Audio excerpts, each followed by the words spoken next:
कहते हैं कि कोई वो जीवन ही नहीं जिसमें मुश्किलें ना हो। मुश्किलें हैं तो फिर जीवन है, और जीवन की इन पथरीली राहों पे चलते चलते अगर आपको लगता है कि आप थोड़ा सा परेशान हो गए, थोड़ा सा थक गए, तो फिर घबराइए नहीं, क्योंकि मेरे पास आपके इस मर्ज का इलाज है। यानी कि आपकी सारी समस्याएं एक ही नाम से खत्म हो सकती हैं। वो नाम मैं बताऊंगा नहीं, मैं दिखाऊंगा। मेरे साथ हैं वर्ल्ड फेमस एस्ट्रोलॉजर डॉक्टर माया राखी और मेरी माँ राखी। माँ कैसी हैं आप? मैं ठीक हूँ। मतलब जब भी मैं यहाँ आऊँ तो मुझे पकड़ ही लेते हो। हाँ, और अब चाहती है कि मैं आपको पकड़ लूं। हाँ, मैंने खुद ही कहा बुला लो उसको, नहीं तो नाराज हो जाएगा, फिर कहेगा बिना मिले चली गई। पहली बात तो आप अपनी ही खूबसूरती का हर बार रिकॉर्ड तोड़ती है। ये कौन सा मेकअप आर्टिस्ट आप ले आई हैं जो आपको हर बार एक नया रूप दे देता है? तो नीति जी, ये आपकी तारीफ कर रहे हैं, ये पॉडकास्ट आपके लिए और शालू के लिए और मेनका के लिए। Thank you so much, I love you guys, क्योंकि तुम लोगों की वजह से मैं इतना अच्छा दिखती हूँ। So thank you so much. Just make over. जितनी भी तारीफ करूँ नीति जी आपकी टीम की उतनी कम है। चलिए, उनका प्रमोशन भी हो गया, उनकी तारीफ कर दी, क्योंकि बनती भी है। हाँ, बनती भी। भाई मैं तो सालों से आपको नए रंग रूप में देखता हूँ हर बार। लेकिन राखी माँ, अगर किसी को वाकई दिल से सुंदर बनना है, दिल से खूबसूरत बनना है, वो करे क्या? क्योंकि हर कोई चाहता है कि हम जब बोले तो फिर चमत्कार हो जाए, लेकिन आप जैसा चमत्कार कर नहीं पाते लोग। देखिए, वो सबसे पहले घनश्याम उपाध्याय पॉडकास्ट में क्योंकि तुम इतनी तारीफ करते हो कि इंसान ना खुद से कॉन्शियस हो जाता है तुम्हारे पॉडकास्ट बनाने के लिए कि ओ पहले से बेहतर जाना है, पहले से अच्छा दिखना है और पहले से चीजें बेहतर करनी है, तो पहले तो ये करना है। और दूसरी, खूबसूरती कभी तन की नहीं होती है। तन तो एक दिन ढल जाएगा, ये तो तन एक दिन जल जाएगा और गंगा जी में बह जाएगा। खूबसूरती मन की होती है। कोई भी इंसान मेकअप कर कर बिना मेकअप के खूबसूरत तब ही लग सकता है जब वो अंदर से खूबसूरत होता है, तो इट मीन्स अ लॉट। लेकिन आपके हाथ की माला क्या कहती है? क्योंकि आजकल जप करने का नया ट्रेंड चल पड़ा है। ये राम का नाम जप करना या किसी भी ईश्वर के नाम का जप करना हमारे जीवन के लिए कितना जरूरी है? अपने को हम कितना डिटॉक्स कर सकते हैं ऐसे करके? देखो, ये जपमाला पे जाप करने के तो मैं टोटल विरोध में हूँ, क्योंकि मैं मानती हूँ जब रब ने मुझे सब कुछ बिना गिन कर दिया, अनगिनत नदियां, अनगिनत देवी देवता, अनगिनत पेड़ पौधे, अनगिनत लोग, दोस्त, रिश्तेदार, तो फिर उसका नाम मैं माला पर गिनकर क्यों लूं? लेकिन अभी अधिक मास और पुरुषोत्तम मास चल रहा है, जब आप और मैं ये पॉडकास्ट कर रहे हैं, तो एक अलग सी एनर्जीज और वाइब्रेशंस रहती हैं। मन इधर उधर ना भटके, और प्रभु का इस 3 साल में आने वाले 1 महीने में जितना नाम लिया जाए उतना अच्छा है। माला ना हमको थोड़ी थोड़ी देर बाद ये याद दिलाती है कि नाम कर ले प्रभु का, और कोई बात नहीं है कि, लेकिन अगर हम ऐसे हो तो हम इधर उधर संसारिक चीजों में हो जाते हैं। माला याद आती है कि राम राम राम राम राम, एक बार राम का नाम ले लो, माता रानी का ले लो। तो ये एक ऐसा टूल है, ये एक ऐसा गैजेट है, ये एक ऐसी चीज है जो याद दिलाती है ये करना है। जैसे एसी का रिमोट हो तो हम छेड़ते नहीं रहते, कभी कम कभी ज्यादा। टीवी का रिमोट हो तो हम टीवी चलाने लगते हैं। पैसे ज्यादा आ जाए हमारे पास और हमारी जेब में तो हम खर्चने लगते हैं। तो वैसे अगर माला हो तो दिमाग को ये बात याद रहती है कि जप करना है, इसलिए मैंने माला पकड़ी। लेकिन राखी माँ, आप कहती हैं अपने ब्लॉग्स में, अपनी वीडियोस में, देखो ये उपाय करो और नहीं करोगे तो मैं करवाऊंगी। जब आप इतने अफर्मेशन के साथ कहती है ना मैं करवाऊंगी, तो मुझे लगता है एक ही दिल है हम सबका, वो आप कितनी बार लेके मानेंगी? सो स्वीट, तो थैंक यू सो मच इतने प्यार के लिए। लेकिन देखिए, मैं जब किसी को ये बात कहती हूँ तो मैं उनको बोलती हूँ जिन्होंने मुझे फॉलो सब्सक्राइब कर रखा है, जो मेरे संसार का हिस्सा है। अरे भाई, कैसे नहीं करोगे? भगवान पे से विश्वास टूट गया है, हट गया है, काम नहीं हो रहा, कोई बानी, उलझने बनी हुई है। हमारी कुंडली में एक्चुअली इस वक्त कोई प्रॉब्लम नहीं है, इस वक्त तो देश काल की कुंडली में ही प्रॉब्लम है। अगर भारत की कुंडली सही नहीं चल रही, विश्व की कुंडली सही नहीं चल रही, तो तुम्हारी मेरी जिंदगी में चीजें कैसे सही हो सकती हैं? तो फिर मैं ये सोचती हूँ कि नहीं, करो, बिल्कुल करवाऊंगी, करना पड़ेगा। पुरुषोत्तम मास चल रहा है, दीपदान करो। और जब लोग करते हैं, लोगों को फर्क दिखता है। लोगों ने कार्तिक नहाया मेरे साथ, जबकि मैं पिछले साल कार्तिक नहीं नहा सकती थी क्योंकि मेरी सासू माँ गुजरी थी, लेकिन मैं एक एक इन्फॉर्मेशन लोगों को बताती रही, ऐसे करो ऐसे करो ऐसे करो। लोगों ने मेरे नाम से भी दीप जला, और लोग खुद मानते हैं कि लोगों के जीवन में फर्क आया। अभी मैं कल ही जयपुर गई थी एक घर के अंदर वास्तु करने। वो किराए के 2 कमरों के घर में रहती थी, और अब उन्होंने 300 गज का प्लॉट लेकर 4 मंजिला कोठी बनाई है। और शी सेइंग कि मैम आपके उपायों से और आपकी पोटली रखने के बाद, वरना मैं जीवन में नहीं सोच सकती थी कि कभी मैं 2 बेडरूम फ्लैट से निकलकर इतनी बड़ी कोठी भी बना पाऊंगी। और कोठी गजब की कोठी, और कहा, मैंने तभी मैनिफेस्ट किया था कि जिस दिन मेरी कोठी बनकर तैयार होगी मैं माँ से वास्तु करवाऊंगी। तो देखिए, आप अगर मानो और करो तो होता सब कुछ है। लेकिन उन लोगों को उपाय नहीं करने चाहिए, या उन लोगों को मेरे को फॉलो नहीं करना चाहिए जिनमें पेशेंस नहीं है। घनश्याम, पेशेंस रखो तो सब कुछ मिलता है, विश्वास के साथ आगे बढ़ो। लेकिन जून का महीना, इस जून में कौन से बड़े बदलाव आप देखने जा रहे हैं? मई के एंड में हम पहुंच चुके हैं, जून को आप कैसे देखते हैं? बहुत बहुत सारे बदलाव घनश्याम, अच्छे कि बुरे? बहुत अच्छे बदलाव। हम्म। सबसे पहले जो सबसे बड़ा सदी का बदलाव है वो है देवगुरु बृहस्पति 2 जून को कर्क राशि में प्रवेश कर रहे हैं, गज केसरी योग बनाएंगे और वहां पर वो उचके हो जाते हैं। जब वो उचके होंगे तो शेयर मार्केट में फर्क दिखाई देगा, सोने के दाम बढ़ेंगे, लोगों को नौकरी मिलेगी, जिनकी शादी नहीं हो रही थी, सिंगल थे तो मिंगल हो जाएंगे, जिनको संतान चाहिए उनको संतान हो जाएगी, जिनकी बॉस के साथ अभी झगड़े छमछम छमछम चल रही थी वो सही होगी। बहुत सारे लोग नौकरी छोड़कर अपना खुद का बिजनेस करेंगे, लोगों का व्यापार अच्छा होगा। सबसे बड़ी बात, मेष राशि, कुंभ राशि और मीन राशि पे चल रही है शनि की साढ़े वाली राहत मिलेगी उन्हें। गुरु के इस राशि परिवर्तन से लोगों को बहुत सुकून मिलेगा, बहुत बहुत सुकून। मिथुन राशि के लिए कैसा रहने वाला है जून का महीना? सुपर से भी ऊपर, सुपर से भी ऊपर। आपकी राशि से देवगुरु बृहस्पति जो है वो निकल रहे हैं। पहले तो मोटापा बढ़ रहा था वो सही होगा, थोड़े एक्टिव हो गए, तकलीफें, तो बहुत सारा पैसा आएगा मिथुन राशि वालों के लिए। बस धन वैभव, कहीं पैसा अटका हुआ था तो वो लौट कर आएगा। मतलब हर मनोकामना पूर्ण होगी। और एक विदेश यात्रा, लंबी यात्रा, अरे धार्मिक वाह! यात्रा, घूमने की यात्रा, रोमांटिक यात्रा, जो कि तुम्हारी तो होने वाली है, मुझसे भविष्यवाणी ले लो। और फिर तुम्हारे ब्लॉग्स आने वाले हैं जो तुम पब्लिकली नहीं करते हो। एक रोमांटिक जिसमें तुम्हारी पत्नी बिल्कुल काजोल और तुम बिल्कुल शाहरुख खान लगते हो। और मैं चाहती हूँ कि तुम्हारे वो ब्लॉग्स मुझे मिले और मैं उसे जग जाया करूं। मैं बताऊं कि एक और हिडन टैलेंट तुम्हारे अंदर है। क्या एक्टिंग करते हो तुम, अलग अलग ये चश्मे तुम लाते कहाँ से हो भाई? तुम्हारा गाड़ी मैं में अलग चश्मा हाँ। होगा, रवि जी के स्टूडियो में अलग चश्मा होगा, जब तुम हमारे साथ बैठते हो तो तुम्हारा इतने चश्मों का, तुम्हें चश्मों का शौक है? देखिए आप साड़ियां पहनती है, मेरे पास सिर्फ चश्मे का ऑप्शन है तो मैं चश्मा पहन लेता हूँ। ओए होए, क्या ही लेकिन मैं बात है। अपने व्यूवर्स को बताऊंगा कि मेरी हल्की सी तकलीफ मुझे कुछ हुई और मैंने माँ को कहा कि मेरी डिटेल्स हैं और देख के बताएं। और माँ ने मुझे बताया कि तुम्हारे अगले 2 दिन में दांत में दर्द होगा। और मेरे सारे व्यूवर जानते हैं कि मेरे दांत में दर्द हुआ। और जिसने मुझे डांट लगाई मैंने उसकी छोटी सी एक क्लिप डाली थी, अभिषेक, एक छोटी सी क्लिप डाली थी सिर्फ 10 सेकंड की, उनकी आवाज की, और लोगों ने पहचान लिया ये राखी माँ है। और मैं तुम्हें अब कभी वॉइस मैसेज नहीं दूंगी। मैं समझ गई तुम कहीं भी फंसा सकते हो मुझे। तुम्हारे पास इतना दिमाग आता कहाँ से है? देखिए अब आपके नाम के सारे हमारी नैया चल रही है तो मुझे लगा कि आपके नाम के सारे जो घनश्याम उपाध्याय अनफिल्टर्ड है वो भी थोड़ा सा दौड़ने लगेगा। पर लोग आपके साथ मैडली मैडली वाला प्यार करते हैं। सिर्फ मैंने 10 सेकंड क्लिप में सबने पहचान लिया और झमाझम बारिश हो गई, ये राखी माँ की आवाज है। और लोग कितना प्यार करते हैं मैं आपको बताऊं। मैं अभी पीछे रिसेंटली मुंबई गई तो मुझे किसी एक्टर के घर पर जाना था। सो उन्होंने कहा माँ मैं गाड़ी भेज देता हूँ। मैंने कहा नहीं नहीं, गाड़ी वाड़ी मुझे मत भेजना, मुझे अच्छा नहीं लगेगा, मैं खुद आती हूँ। तो मैं कैब में बैठ गई।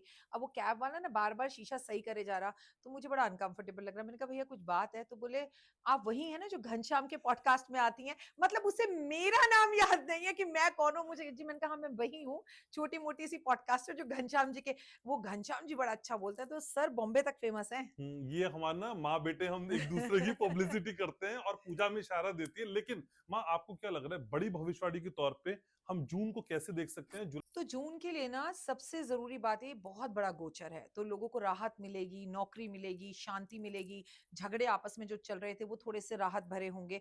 तो भाई देवगुरु बृहस्पति जब उचके होंगे तो सोने के दाम भी बढ़ेंगे। तो चिंता मत करिए, सोना चांदी, शेयर मार्केट में बड़ी उथल पुथल दिखेगी तो थोड़ा संभल कर। लेकिन जून में ही जो है बुध ग्रह जो है वो वक्री होने जा रहा है, जो बैंकों को प्रॉब्लम देगा, जो शेयर मार्केट में प्रॉब्लम देगा, जो आपका पैसा कहीं फंस गया तो फंस जाएगा। इसलिए सोच समझ कर किसी अनजान आदमी पर पैसा दे।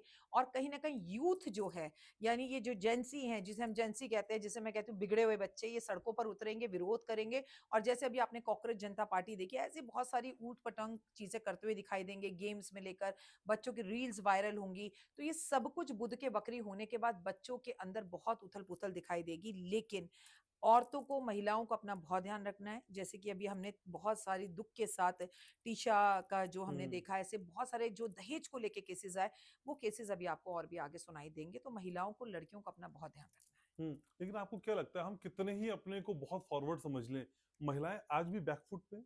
अरे महिलाएं कहाँ सही हैं? तुम मुझे बता दो, आज वो लड़की पढ़ी लिखी हीरोइन, तेलुगु पिक्चर्स में काम करने वाली, उसके बाद भी वो अपने घर में मार खा रही थी। अगर हम बाहर काम करने निकलते हैं तो हम करेक्टर के खराब हैं। आज हम सिर्फ कहने के लिए 8 मार्च को वुमेन्स डे बनाते हैं। औरतों की जो दशा और दिशा इस देश में है, अगर कोई मेरे जैसी बोल्ड औरत है तो आप उसको बदनाम करने की कोशिश में लगे रहते हैं, और जो अगर बोल्ड नहीं है, घर में बैठी है, चार लोग क्या कहेंगे, कुछ तो लोग कहेंगे, मम्मी पापा मैं कैसे बताऊं, मेरा साथ ना दें। मैं यही बात आपसे कहना चाहती हूँ कि हम बेटियों को कितना भी पढ़ा ले, बट हम ये कहना क्यों भूल जाते हैं कि बेटा ये तेरा घर है, हम्म, तू वहीं रह, सब सही हो जाएगा, कोई प्रेशर मत बनाओ। ऐसा हमारा रिश्ता मायके के साथ होना चाहिए कि बेटा जब मर्जी बैग उठाइयो, घर आ जाइयो। उनका अपमान कभी मत करना, लेकिन खुद को भी हानि मत पहुंचाना, इस हद तक मत चली जाना कि तेरे को अपने ही घर की चुन्नी या बेल्ट लेके सुसाइड करना पड़े। तो बैलेंस नहीं है हमारे जीवन में ना औरतों को लेकर। सच बताऊं, पहले से भी दुर्दशा है आज औरतों की। ये औरतें खुद लड़ रही हैं, वो बहुत बड़ी बात है, और दुर्भाग्य की बात है कि औरत ही औरत का साथ नहीं देती। काश औरतें ही औरतों का साथ दे दें तो जीवन बदल जाए। चाहे मैं वहां किसी की सास की बात कहूं या एक ही ऑफिस में काम करने वाली दो महिलाओं की बात कहूं, सिर्फ हम औरतों को ही बढ़कर आगे औरतों का साथ देना पड़ेगा, तभी जीवन चलेगा। जैसे माता पार्वती देती हैं लक्ष्मी का साथ, जैसे लक्ष्मी जी देती हैं सरस्वती का साथ, हमें अगर आपस में मिलकर रहना है ना, तब हम औरतें एक हो जाएंगी तो समाज में कभी औरतों का अपमान नहीं होगा। पुरुषों से कोई एक्सपेक्टेशन करनी ही नहीं चाहिए, चाहे वो पिता हो, चाहे वो पुत्र हो, चाहे वो पिता हो या पति हो। अगर हम आपस में हो जाएं, अगर सास ही साथ दे देती तो तीशा का ये हाल नहीं होता। वो यही कह देती बेटा अभी थोड़े संबंध तुम्हारे अच्छे नहीं चल रहे, कुछ दिन के लिए तू घर चली जा, है ना, तो कम से कम दुनिया में तो रह लेती। काश उसकी माँ ने उसके पिता को कहा होता कि वो बार बार कॉल कर रही है, तुम जाओ और उसको जाके ले आओ, या अपनी किसी आसपास की फ्रेंड को वो सच बता देती, उसकी फ्रेंड उसको कहती कि ऐसे माहौल में तू घर पे मत रह, तो शायद आज वो हमारे बीच में होती। एक सही एडवाइजर हमें जीवन में चाहिए, और एक सही मार्गदर्शन जहां हम खुलकर हर बात कर सके और हमें पता हो कि वो गलत नहीं है। और ऐसे में कौन काम आता है? एक अच्छा एस्ट्रोलॉजर। आप अपने एक हम्म। अच्छे एस्ट्रोलॉजर से सलाह ले, जब आप अपने माता पिता से सलाह नहीं ले पा रहे, अपने पति से नहीं ले पा रहे, तो खुलकर किसी से दिल की बात करिए जो आपको सही सलाह दे। तो आप इससे क्या मानती हैं, ये हमारी बिहेवियर एजुकेशन में लैकिंग है, या ये ग्रहों का खेल है कि कोई किसी को इस हद तक ले जाता है कि वो अपनी जीवन लीला समाप्त कर देता है? नहीं, मैं तो एक ही बात कहूँगी कि आपको अपनी जीवन लीला समाप्त नहीं करनी चाहिए। अगर हम आज बेटियों को पढ़ा रहे हैं, बेटी बचाओ, बेटी पढ़ाओ आंदोलन चला रहे हैं, और बेटियाँ इतना आगे बढ़ रही हैं, कौन-सा क्षेत्र है जहाँ बेटियाँ नहीं हैं? वहाँ पर देश की एक बेटी अगर सुसाइड कर लेती है, देश की एक बेटी को छत से फेंक दिया जाता है, तो ये बहुत शर्म की बात है। तो सोचने की बात है, क्या सच में नारी का शक्तिकरण अभी कुछ हुआ है? कुछ नहीं हुआ। सिर्फ आज भी चूल्हा छौंका जा रहा है। आज भी आप मुझे बताइए, दुनिया में विरोध करने वाले नारियों पर कितनी वीडियो बना देते हैं। इस विषय पर कोई क्यों नहीं बात करता? ऐसी सासू पर वीडियो क्यों नहीं बनती? ऐसे पति पर वीडियो क्यों नहीं बनती? क्योंकि वहीं पर वीडियो बनेगी जहां पर अपनी रोटी गर्म होगी। सबको अपना मतलब चाहिए। इस विषय पर बात करना कोई चाहता नहीं। ये बहुत ही सोचनीय और विचारणीय विषय है। एक ऐसी हेल्पलाइन होनी चाहिए जहां पर ऐसी लड़की जो ना ससुराल में बना पा रही है, ना मायके को कुछ कह पा रही है, तो वो अपने दिल की बात उस हेल्पलाइन पे कहे। उस जगह पर फोन कर कर बोले कि मेरे साथ ये अत्याचार हो रहा है, मैं हम्म। क्या करूं? हमारे पास ये हेल्पलाइन तो है कि 100 नंबर पे कॉल करो, फायर को कॉल करो, ठीक है, आपको कोई छेड़ रहा है तो कॉल करो। आधे से टाइम तो उन जगहों पे कोई फोन भी नहीं विमेन उठाता। हेल्पलाइन पर होती है माँ? वीमेन हेल्पलाइंस पर कोई फोन नहीं उठाता। प्रैक्टिकली कर कर देखो। हम्म। आपके पास एक ऐसी लाइन होनी चाहिए जहां लड़की फोन करे और उसके पास 5 से 10 मिनट में सुरक्षा के लिए कोई पहुंचे, हम्म। कि मेरी जान को खतरा है, एटलीस्ट वो वॉइस मैसेज छोड़े। हम्म। और सुसाइड क्यों करना? सुसाइड कोई हल नहीं है।